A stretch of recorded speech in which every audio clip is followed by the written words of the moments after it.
Hello friends, எல்லாரும் எப்படி இருக்கீங்க? நான் ரொம்ப நல்லா இருக்கேங்க. நீங்கள் எல்லாரும் எப்பொழுதுமே உடல் ஆரோக்கியத்தோடையும் மனம் சந்தோஷத்தோடையும் நோயற்ற வாழும் குறைவற்ற செல்வத்தோடையும் வாழணும்னு சொல்லிட்டு நானும் எம்பெருமான் முருகப்பெருமானை வேண்டிக்கிறேங்க. நவராத்திரியோடைய 9வது நாள் இன்றைக்கி நவராத்திரி நிறைவு நாள் இல்லைங்களா? ஆனால் இந்த ஆண்டு நமக்கு 10 நாள் நவராத்திரி கொண்டாடப்படுதுங்க. எக்ஸ்ட்ரா ஒரு நாள் நமக்கு இருக்குது இந்த ஆண்டு.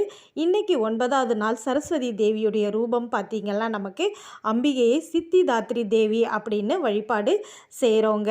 சித்திதாத்ரி அப்படின்னா என்ன அர்த்தம் அப்படின்னு பார்த்தீங்கன்னா, சித்தி என்றாலே வெற்றி தான். சித்தி புத்தி விநாயகர் நம்ம சொல்கிறோம் இல்லைங்களா, வெற்றி கணபதின்னு. அந்த மாதிரி சித்தி அப்படின்னா வெற்றி, தாத்ரினா தருபவள் அப்படின்றது அர்த்தங்க. அதனால தான் வெற்றியை தரும் சித்தி தாத்ரியை நம்ம அம்பால வழிபாடு செய்கிறோம். சரி, துர்க்கையின் வடிவம் இன்றைக்கி என்னன்னு பார்த்தீங்கன்னா, பரமேஸ்வரியாக தாங்க அம்பால நம்ம வழிபாடு செய்கிறோம்.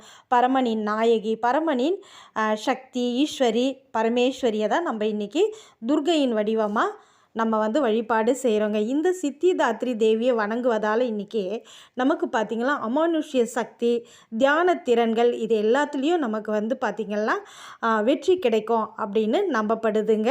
இன்றைக்கி நம்ம வழிபாடு எப்படி செய்யணும்னு பார்த்திங்கன்னா, அம்பாளுக்கு தாமரை பூ வச்சு நம்ம வழிபாடு செய்யலாம். சரஸ்வதி தேவிக்கு பிடிச்ச வெண்தாமரை கிடைச்சா அதை கூட நீங்கள் யூஸ் பண்ணிக்கிங்க. இலைன்னு பார்த்திங்கன்னா மறிக்கொழுந்து இலையை வச்சு நீங்கள் அம்பாளை அர்ச்சனை செய்யுங்க. எங்களுக்கு தாமரைப்பூ கிடைக்கலக்கா அப்படின்னு நினச்சிங்களா, மறிக்கொழுந்தே கூட நீங்கள் வச்சுட்டு அதிலையே நீங்கள் அர்ச்சனையும் செய்யலாம்.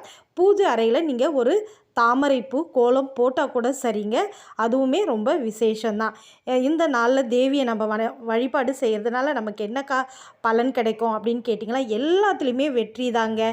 தைரியம், வெற்றி, ஆற்றல் இது எல்லாத்துலேயும் நீங்கள் எடுத்துக்கிற ஒவ்வொரு காரியத்துலேயும் வெற்றி கிடைச்சி துன்பங்களை போக்கி நமக்கு எல்லாத்துலேயும் சக்தி கிடைக்கிற ஒரு நாள் தாங்க இந்த நவராத்திரியோடைய 9வது நாள்.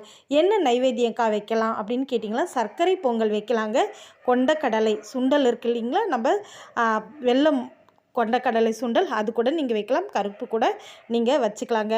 பழங்கள்னு பார்த்திங்கன்னா நாவல் பழம் கிடச்சா அதை வச்சு வழிபாடு செய்யுங்க. அப்படி இல்லைன்னா நான் எப்போவுமே சொல்கிறது தான், வாழைப்பழம், மஞ்சள் வாழைப்பழமோ எந்த வாழைப்பழம் கிடைக்கிதோ அது வச்சு வெற்றிலை பாக்கு வச்சு நீங்கள் வழிபாடு செய்யுங்க. இது தாங்க 9வது நாள் நவராத்திரியுடைய சிறப்புகள். வீடியோ பிடிச்சிருந்தா உங்கள் ஃப்ரெண்ட்ஸ் அண்ட் ஃபேமிலிக்கு ஷேர் பண்ணுங்கள். சின்னதாக ஒரு லைக்கும் பண்ணுங்கள். தேங்க்ஸ் ஃபார் வாட்சிங். நெக்ஸ்ட் வீடியோவில் பார்க்கலாம்.